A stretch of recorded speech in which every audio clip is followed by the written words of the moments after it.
voy a exponerles sobre la tarea 5 lo que aprendimos durante esta travesura del curso de etnopsicología. Me presento con ustedes, cordial saludo, con docente y compañeros. Mi nombre es Wendy Vanessa Gómez Ortiz, soy estudiante de psicología. Actualmente me encuentro viviendo en el departamento del Magdalena, en un pueblo de Huachaca, pero este pueblo queda cerca de la ciudad de Santa Marta y tiene una distancia de 48 kilómetros. A continuación les voy a dar una definición de lo que es la etnopsicología. Bueno, bien sabemos que la etnopsicología es una rama, primeramente, que es de la psicología, que estudia lo que son esas culturas, esas etnias, y esto influye en esos procesos psicológicos de cada individuo.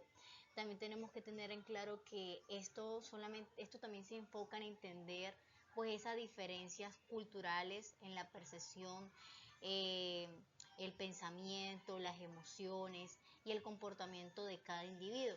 Según el autor Aguirre 2009, él mencionaba que la etnopsicología busca comprender cómo los contextos culturales específicos moldean la identidad del ser humano y esas experiencias de las personas. O sea, cada experiencia, cada contexto cultural puede ser diferente al otro individuo, pero cada persona toma parámetros que lo hacen mantener una identidad de dónde es y pues en qué contexto cultural se encuentra. Entonces este autor mencionaba que se enfoca en entender esas diferencias culturales, en esa percepción de ese pensamiento, en ese comportamiento humano.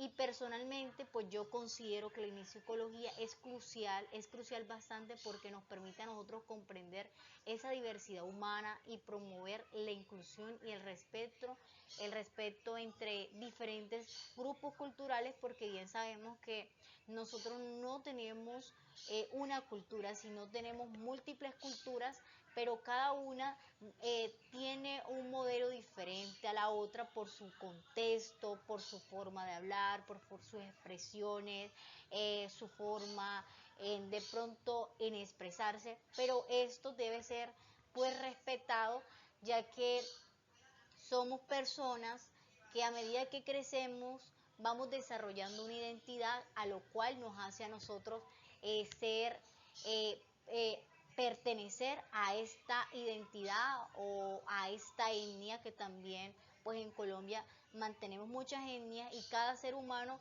dice: yo por ejemplo pertenezco a la zona del Caribe y yo soy diferente de pronto a la gente que vive en Bogotá, en la parte del occidente del país. Entonces, pero todos estos parámetros no quieren decir que de pronto no seamos del mismo país, sino que de pronto mantengamos diferentes contextos culturales, que eso es lo único que pues nos diferenciamos, pero sí somos del mismo país, pero con diferentes culturas. Bueno, continuando ya con esta explicación, ¿qué habilidades y competencias debe tener un profesional de psicología en intervenciones culturales?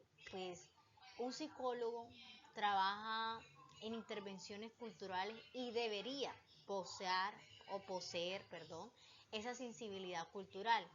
Hay un autor que es Aguirre 2002, él subrayaba en esta unidad la importancia de comprender y respetar las diferencias culturales, algo que yo mencionaba anteriormente. Aunque no seamos del mismo lugar, pero sí somos del mismo país, tenemos que aprender a respetar esas diferencias culturales que nos hacen diferente a ese individuo que tal vez no tiene esos mismos comportamientos o tal vez no se expresa a como nos expresamos nosotros viviendo aquí en la costa. Tener también en cuenta esa comunicación efectiva. Un autor que es el autor Arciniegas y Pérez, ellos mencionaban en su guía, mencionaban que la necesidad de adaptar lo que viene siendo esa comunicación de diferentes contextos culturales, tener una comunicación afectiva.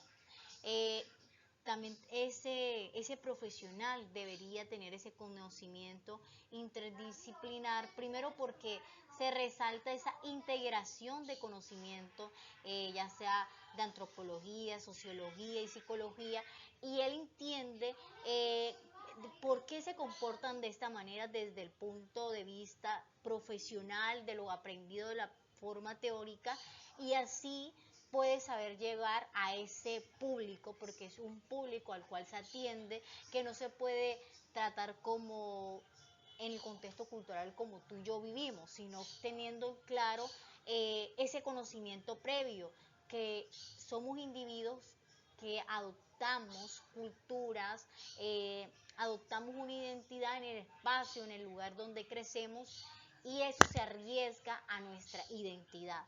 Entonces, el profesional debería tener ese conocimiento interdisciplinario. También tiene que tener esa empatía y ética. El grupo de psicología social crítica del 2010 mencionaba en la unidad que se enfatizaba bastante lo que era la importancia de esa herencia de esos principios éticos, lo que tiene que ver con la empatía, al momento de trabajar o tratar grupos así. Entonces el profesional debería tener claro pues estas cosas y tener estas habilidades para poder desenvolverse en estos grupos, y claro, en muchas ocasiones uno no se la va a saber toda, pero eso lo va aprendiendo a medida que tú pues estudias el contexto cultural de la persona y averiguas el comportamiento de por qué se comportan así, y no solamente somos señaladores. Entonces, esas habilidades y esas competencias las debería tener un profesional. El aporte de la etnopsicología al desarrollo de los pueblos o etnias contribuye bastante, y pues a medida que me adentraba a este curso aprendí algo, que ser psicólogo o profesional de la psicología no solamente es ayudar en la salud mental, sino que eso va más allá de nuestros pensamientos o de nuestras emociones, sino cómo el contexto cultural también influye al comportamiento del ser humano o influye en sus emociones. Y una de esas cosas es promover la identidad cultural. Fernández en una unidad mencionaba, de una unidad que es del autor Fernández del 2012, él destacaba cómo la etnopsicología ayudaba a los grupos étnicos a valorar y preservar esa identidad cultural. Y es algo bonito porque en muchos lugares se pierde ese grupo étnico por la era de la modernización, y se pierde el valor y el respeto hacia esa etnia o hacia esa identidad cultural, porque es una identidad cultural que hace parte de una población. También pues la etnopsicología facilita lo que es la convivencia. ¿Por qué? Porque menciona que la etnopsicología, Rodríguez mencionaba que la psicología fomenta lo que es esa comprensión, esa convivencia pacífica entre diferentes grupos étnicos, y fomenta esa comprensión y esa convivencia que debe haber entre esos individuos que no pertenecen al mismo grupo étnico, pero lo que debería pues hacer es como forjar una convivencia pacífica, que eso es lo que logra la etnopsicología por medio de pues de este conocimiento, el saber que no pertenecemos al mismo contexto porque nos tenemos diferencias culturales, pero podemos tratarnos bien y tener una comprensión hacia los demás grupos. También ayuda en la parte del desarrollo de políticas inclusivas. Eh, Bari del 2012, el autor Bari 2002, perdón, mencionaba que la etnopsicología puede informar políticas públicas que respeten y que promuevan esa diversidad cultural, eh, mostrándole al público, a la gente, o mostrándole a esos grupos étnicos esas diferencias, pero que debe haber un respeto ante todo, porque no son del mismo grupo, pero son grupos, etnias que se han mantenido, y que eso debería valorarse y respetarse, y preservarse en una nación, en un estado como es el Estado colombiano. Entonces, este desarrollo de política inclusiva pues ayuda a informar políticas públicas que se respeten y promueven lo que es esa diversidad cultural. Bueno, esas acciones de intervención de un etnopsicólogo deberían, pues, primero realizar investigaciones etnográficas, primero describir cómo esas investigaciones etnográficas estudian esas prácticas, esas creencias de diferentes grupos culturales. También desarrollar programas de intervención donde mencionen la creación de programas que aborden esas necesidades específicas de los grupos étnicos y capacitar a otros profesionales. Eh, unos autores que son Gross y Montoya en el 2017 mencionaban que hablan sobre esa importancia de enseñar a otros profesionales sobre la sensibilidad cultural. ¿Cómo así?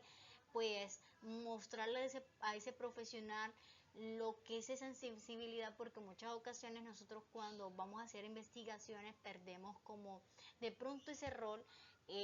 Somos profesionales y llegamos a ese lugar y nos presentamos como ese profesional, pero se pierde como de pronto esa sensibilidad hacia esa cultura, esa etnia, que tal vez no tiene el mismo conocimiento tú y que tú no puedes llegar a decirle, un ejemplo aquí, yo me llamo Juliana de Tal y soy psicóloga y tengo un magíster de esto, sino que tú tienes que tener esa capacidad de cómo llegar a ese público, cómo acercarte a ellos, tener esa sensibilidad hacia ellos y saber que el contexto de ellos es muy diferente al tuyo y que si tú en vez de tener sensibilidad o en vez de presentarte como una persona que quiere acercarse, aprender de ellos, eh, tienes que olvidar de pronto esos títulos, esos magíster o lo que ya has realizado, que eso está bien, pero para podernos adentrar ahí tenemos que tener muchas cosas claras.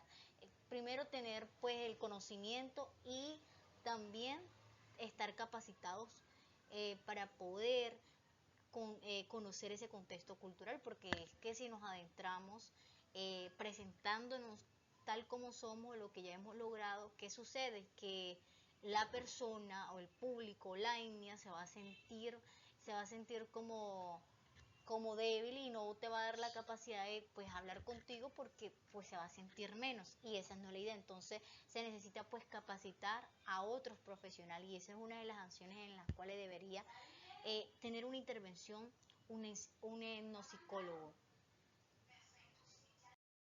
¿Qué implicaciones de la ética en el trabajo con grupos étnicos? Primero, el respeto por la autonomía. Es fundamental respetar esas decisiones y la autonomía de los grupos étnicos, pues primero para que permitiéndoles a ellos tomar decisiones informadas sobre su participación en cualquier intervención que ellos vayan a tener. También eh, tener en cuenta lo que es la parte de la confidencialidad. ¿Por qué? Porque se protege la diversidad de los individuos y las comunidades y es esencial pues para construir una confianza y asegurar pues esa información que ellos nos están brindando. Tenemos que asegurar primero tener esa confidencialidad, perdón, de poder construir en ellos esa confianza para que ellos nos puedan brindar esa información y ser sensibles, no sea en la divulgación, sí en el consentimiento de ellos, porque pues ahí se perdería pues ese respeto que ellos puedan tener hacia nosotros porque nos están brindando esa confidencialidad, porque nos han dado su confianza, pero sería muy feo que ellos nos comenten algo y nosotros pues no respetemos esa información que ellos ya nos los han tratado con nosotros y lo hablemos sin un conocimiento previo, sin ese consentimiento previo. Entonces tenemos que también tener en cuenta el consentimiento informado. ¿Por qué? Porque el conocimiento informado es al cual pues se asegura que los participantes comprendan lo que son complemento del propósito, esos métodos y las posibles consecuencias de la intervención antes de dar pues un consentimiento a ciertas personas. Entonces ellos se tienen que asegurar de que los participantes primero comprendan completamente el propósito y cuáles van a ser esos métodos y tal vez esas posibles consecuencias. Entonces, desde una postura personal considero que el consentimiento informado es crucial para una práctica ética, porque debemos asegurarnos de que los participantes tengan eh, toda esa información necesaria para tomar decisiones conscientes y voluntarias sobre su participación pues en dicha cosa, en cualquier momento, ya sea en una entrevista, de pronto en unas preguntas que uno de pronto llega a ese grupo étnico y quiere hacer. Tenemos que también tener en cuenta lo que es la parte de la maleficencia. ¿Por qué la maleficencia? Porque es evitar causar daño a los individuos o a esas comunidades y eso es algo de una responsabilidad ética que es muy primordial, porque las intervenciones deben ser diseñadas y ejecutadas de maneras que mínimas de causarles daño o riesgo a estas comunidades. Eh, o sea, ¿qué quiere decir eso? La premisa de no hacer daño debe guardar todas nuestras acciones y o debe guiar pues todas esas acciones, perdón, y es esencial evaluar continuamente el impacto de nuestras intervenciones y estar dispuestos a ajustar nuestras prácticas para proteger lo que es el bienestar de los participantes. Entonces, estas implicaciones éticas las tenemos que tener en cuenta al momento de trabajar con esos grupos étnicos, eh, porque podemos cometer errores sin antes no tener un conocimiento previo, sino antes no respetar la autonomía, no tener ese respeto hacia la confidencialidad o ese consentimiento informado o una no maleficencia, como lo decía Paredes en el 2020, que es evitar causar ese daño a los individuos y a esas comunidades. Entonces, muchísimas gracias a todos por escucharme, por escuchar no solamente desde la postura de estos autores que nos los brindó nuestra docente, sino también escuchar mi postura a manera personal, lo que aprendí durante este curso. Les agradezco pues su atención. Y les voy a compartir las referencias bibliográficas en las cuales pues saqué la información que se encuentran en la siguiente plantilla. Ahí pues pueden corroborar la información y darse cuenta que son afirmaciones que no son propias, sino desde un punto de lo aprendido. Entonces, les agradezco muchísima su atención y espero que tengan un resto de día muy bonito.